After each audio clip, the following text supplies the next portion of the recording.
Hello there, and thank you very much for tuning in to the Greatest Life podcast. My name is Loazi Degeda, and I'm the show's host.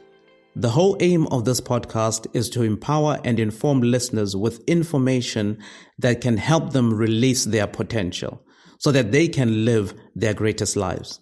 Today, we are starting a new series. It is a 3-part series titled Blessings from Trials. It is inspired by a message that I preach at Downtown, my home church. During the course of the series, we will be identifying 3 benefits or advantages that we can gain as a result of having gone through a trial or trials. Now, I know that the subject of trials and facing difficult situations is probably one that we would like to avoid, as the mere thought of those scenarios tend to bring discomfort, place us in a vulnerable state, and or threaten our peace. These are places that neither of us want to stay in for a very long time, if at all. To a large extent, we view them as experiences that offer us no benefit at all. However, as you will hear during the course of this series, this is definitely not the case. There is much to be gained from trials. Many beautiful lessons to be extracted if we are willing to learn. So the basis of the thinking around this issue is taken from what James proposes in James chapter 1, verses 2 to 4, which reads as follows.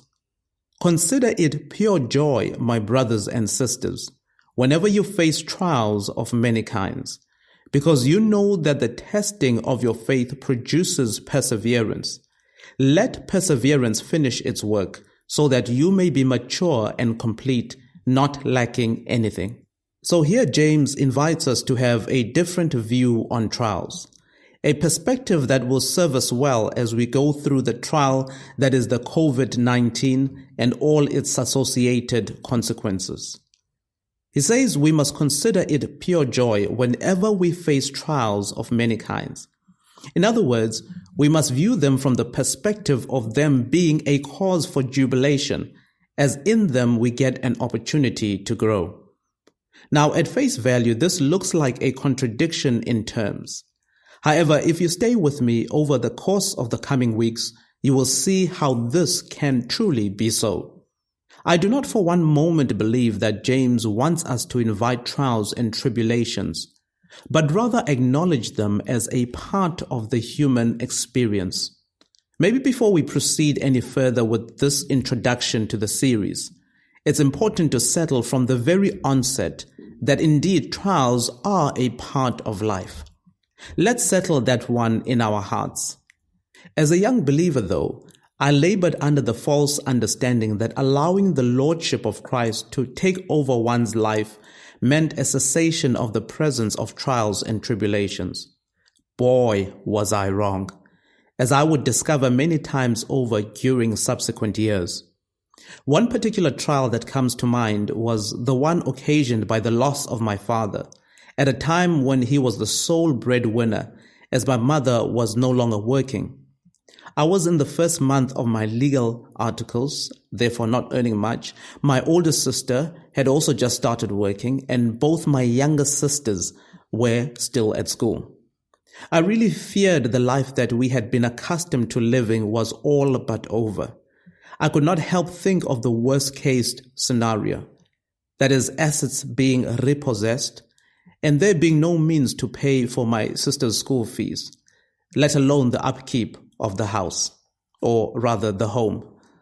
I have since learned, though, that what Jesus assures us in John chapter 16, verse 33 is very true, and that is that trials are part of the human experience, a part of those who live in this fallen world. He says in that scripture, I have told you these things so that in me you may have peace. In this world you will have trouble. But take heart, I have overcome the world. Wow, not the kind of promise one would like to hear, right? Jesus here sets the record straight, though he does not end there by introducing these bad news, but he also leaves it with some good news. He also says that we are not without help when we face troubles.